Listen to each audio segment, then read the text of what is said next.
Thank you for listening to this recorded webinar on IES Public Access and Data Sharing.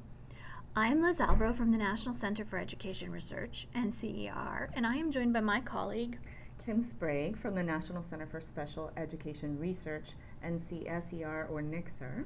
We are going to start with one slide about IES, but please refer to the New to IES recorded webinar for more information about IES, and briefly to the background regarding the IES data access policies, and then we will present an overview for today. So what is IES? IES is the research arm of the U.S. Department of Education.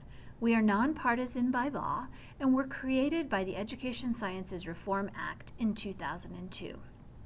Under ESRA, we are charged with providing rigorous and relevant evidence on which to ground education practice and policy and to share this information broadly. Our hope is that by identifying what works, what doesn't, and why, we will be able to improve educational outcomes for all students, particularly those at risk of failure. The prior slide illustrates our mandate to share our findings and illustrates the importance of our public access policies to support those in the field of education and to achieve our goals. Given IES's commitment to sharing what we are learning from the research that we fund, IES implemented a public access policy in 2012. This policy required that all grantees submit their peer-reviewed scholarly publications to the department's electronic library, ERIC, and required that a small subset of funded grantees prepare data management plans to share their data with the public, ensuring, of course, that all the data were appropriately de-identified and privacy concerns addressed, and describing how they would ensure that the data were used for research purposes. And then, in February 2013, Dr. John Holdren, the Director of the Office of Science and Technology Policy, issued a memorandum to all federal agencies. This memorandum, increasing access to the results of federally funded scientific research, directed all federal agencies with annual research expenditures greater than $100 million to prepare public access plans. These plans were to detail how each agency would extend public access requirements for both publications and data resulting from federal funding to all research awards. To implement this ambitious agenda, the memorandum led to the creation of an interagency working group on public access. I served as one of 3 Department of Education representatives to this group. Over 3.5 years, the group worked diligently to brainstorm common solutions and to share resources and expertise. Our colleagues at the National Institutes for Health, for example, provided substantial leadership to the group, as they have spent more than a decade working to implement their public access policies around publications via PubMed. The ED Plan was approved on October 21, 2016, joining the other agencies that have established developed plans across the federal government. The IES requirements were then updated as a result to align with the final ED Plan. Note that the IES policy and the ED Plan can both be found on our website at ies.ed.gov. The full link is ies.ed.gov/funding/researchaccess.asp. There are 2 components of the IES public access policy, one for research publications and another for research data. Each of the full policy documents can be found on our website. Look at the bottom of our web page under IES Policies and Standards for the Public Access Policy. These policy documents provide an overview of the IES expectations for providing public access to these scholarly publications and the data resulting from the work that we fund, as well as more detailed information regarding these requirements. You can view, download, or print the full plans as a PDF file from the website. We're now going to move to a discussion of the requirements, and we'll begin with the IES research publication requirements. PIs are expected to submit their manuscripts to ERIC, the department's digital library, as soon as a manuscript is accepted for publication. The final approved manuscript must be submitted to ERIC on ERIC's submission site, including information about which grant or grants provided funding to support the research that was reported. This manuscript is then made public only after the official agreed-upon embargo period has passed. For most journals, this time period is 12 months after the publication of the manuscript. By law, the department is required to make public all manuscripts that have been accepted for publication no later than 12 months after the publication time. Although the slide above indicates the minimum requirement, in practice, IES expects its grantees to submit all of their peer-reviewed scholarly publications emerging from IES funding to ERIC. Thus, we expect posting of any accepted publications that describe what has been learned, such as a description of an iterative development process in addition to the findings from an initial pilot study, an implementation study published separately from the results from an efficacy or effectiveness study, as well as validation findings from a measurement study. In addition, although many research firms with IES contracts have their results published or disseminated by IES, and those publications are also included in ERIC, any peer-reviewed scholarly publications that are published outside of IES are still required to be submitted to ERIC. So note, the author's final manuscript is defined as the final version accepted for journal publication and includes all modifications from the peer review process. It is not the final preprint that you receive for copy editing purposes. In addition, I'd like everyone to know that we are encouraging all researchers who've received grants from IES prior to 2012 to submit their publications from IES-funded grants and contracts to ERIC as well. Our goal is to have all of the findings and all of the knowledge that has been generated from IES-funded research to be available to the public via ERIC. Beginning with awards made in fiscal year 2013, IES established a requirement for data sharing for Goal 4 effectiveness grants, and this requirement was extended to include Goal 3 efficacy and replication grants in fiscal year 2015.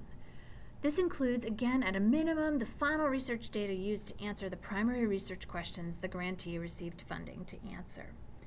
In addition, in fiscal 2016, IES expanded the requirement for data sharing and included it in the research networks on critical problems of policy and practice, as well as in the National Research and Development Center's competitions for fiscal 2018 that were just released. Our intent is to have these requirements be extended to most, if not all, of the funded projects that we support going forward.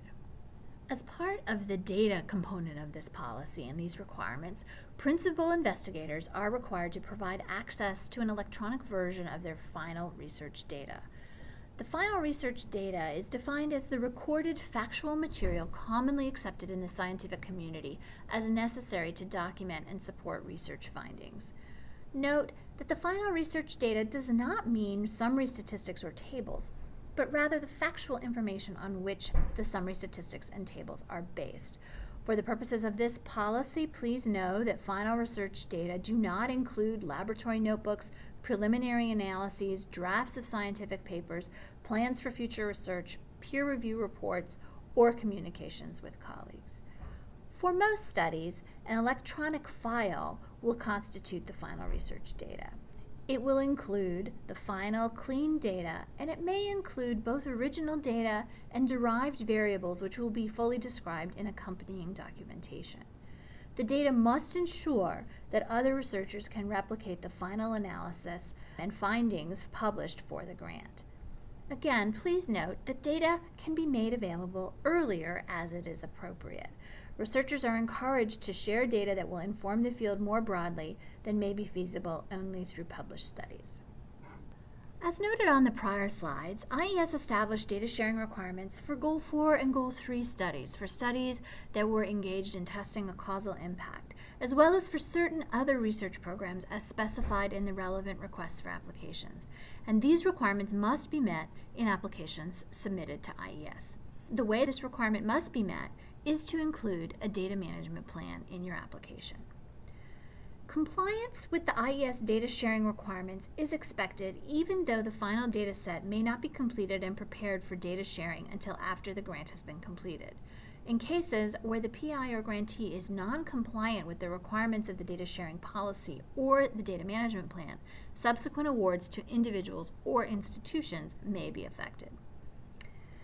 Grantees are required to provide access to the final research data from grants in a timely fashion and no later than the time of publication in a peer-reviewed scholarly publication.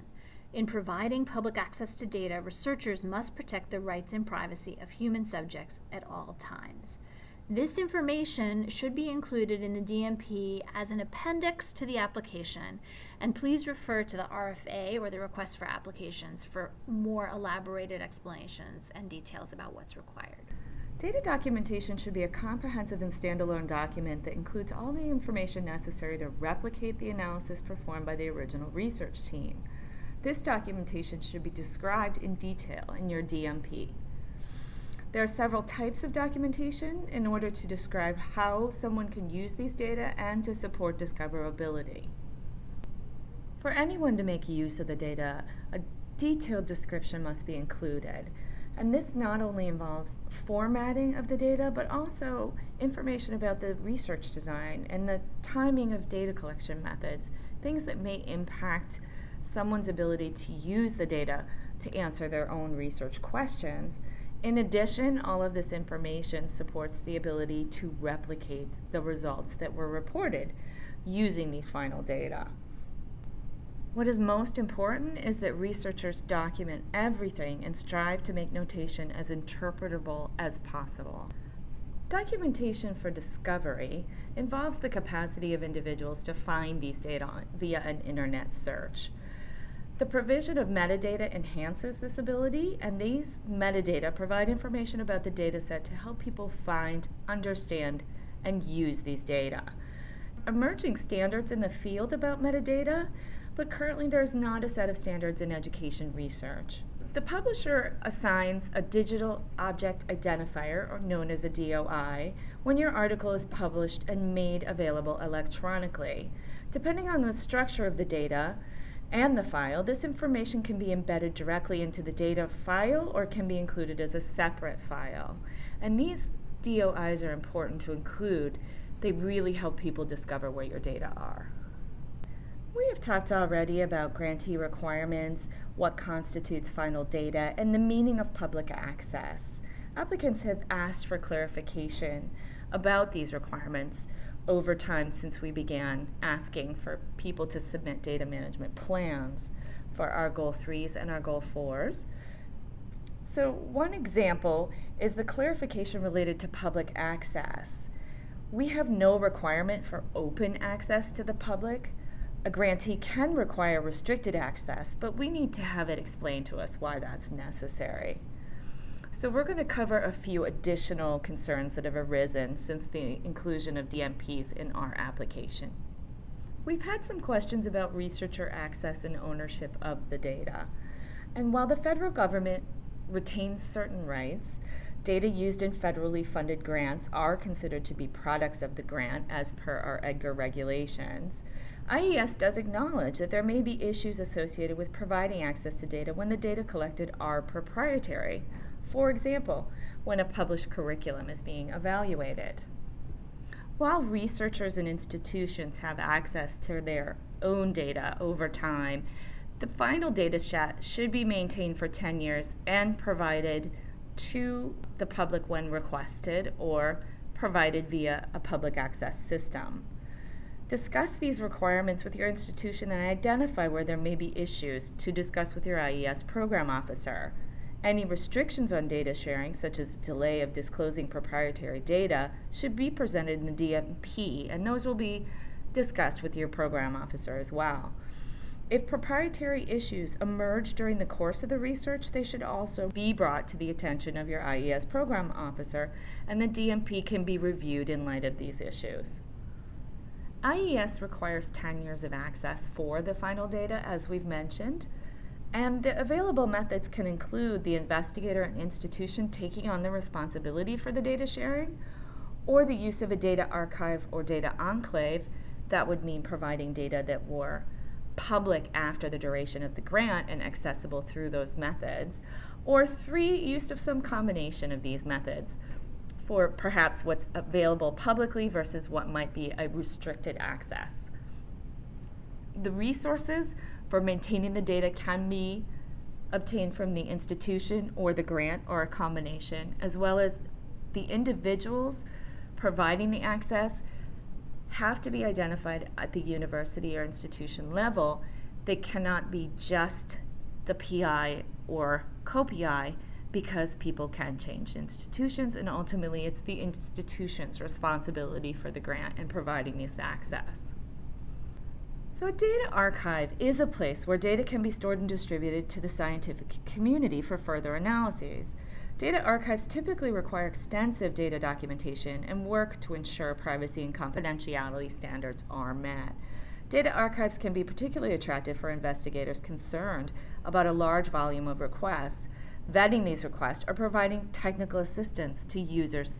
A data enclave provides a controlled, secure environment in which eligible researchers can perform analyses using restricted data resources without downloading the data to their own computer. Researchers can use a data archive or enclave when data sets cannot be distributed to the general public, for example, because of participant confidentiality concerns, third-party licensing, or user agreements that prohibit redistribution. However, if any of these concerns arise and you're developing your DMP, please contact the program officer to talk through the requirements and how they can be met. Next, we'll go back to Liz to talk about the disclosure risks for data. Another set of questions that often come up are around disclosure risks. What are they, and how do you plan to prevent them to the degree that you can in your DMP? So a disclosure risk is a circumstance that provides all or some of the data from being shared. And much of this is defined through FERPA and other privacy laws and guidance. However, please note that it's not a barrier to the use of de-identified data. So here are some examples. Researchers conducting research at a group level, that is, at a school or a classroom, for example, may note that their numbers are too few, and therefore the cases could potentially be identifiable, right? So if you have a particular population of students that you're working with and there are only 3 of those students in a classroom, then it's likely that someone could infer back who those particular students are.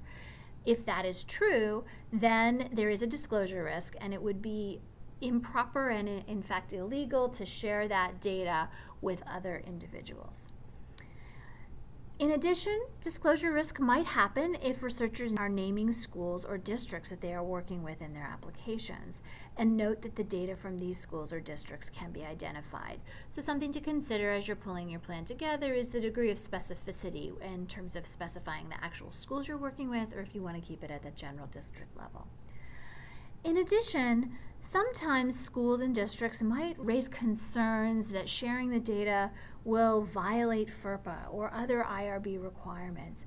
And so one of the things that we need to do is we work with PIs to help them understand that in fact, in most cases, sharing data is not a violation of FERPA nor of their IRB, but there are things you need to have in place in order to make sure you meet those requirements.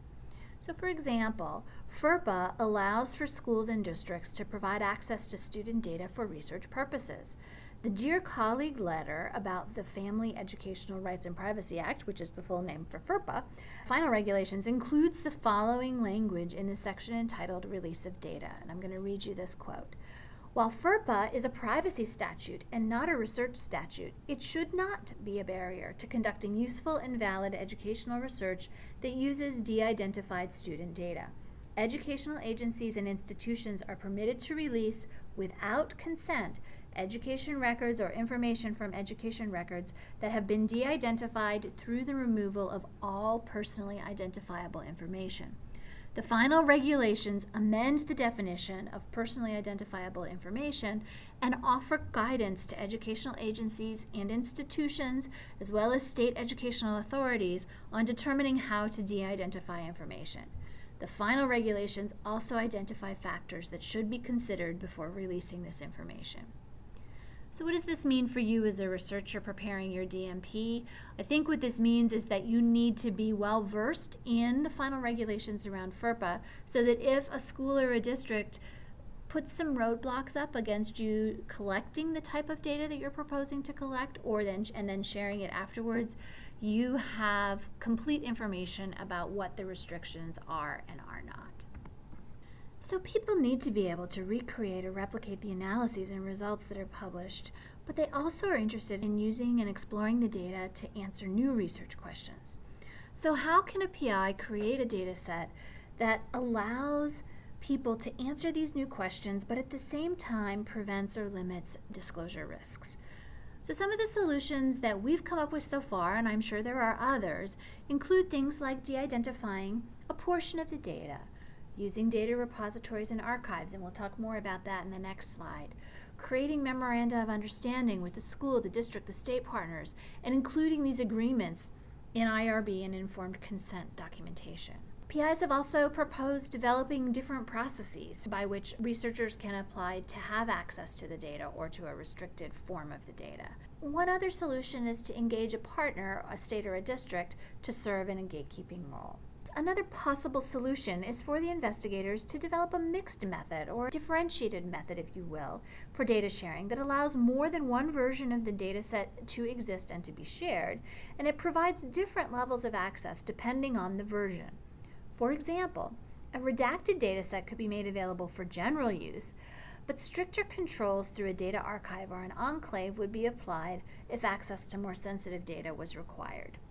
The key point as you're thinking through this balance of sharing data and minimizing disclosure risks is to know that researchers must always protect the rights and privacy of human subjects.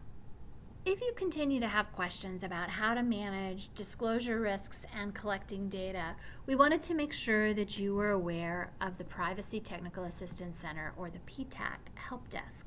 This is a department location where stakeholders can ask questions related to matters of privacy, confidentiality, and security of education data.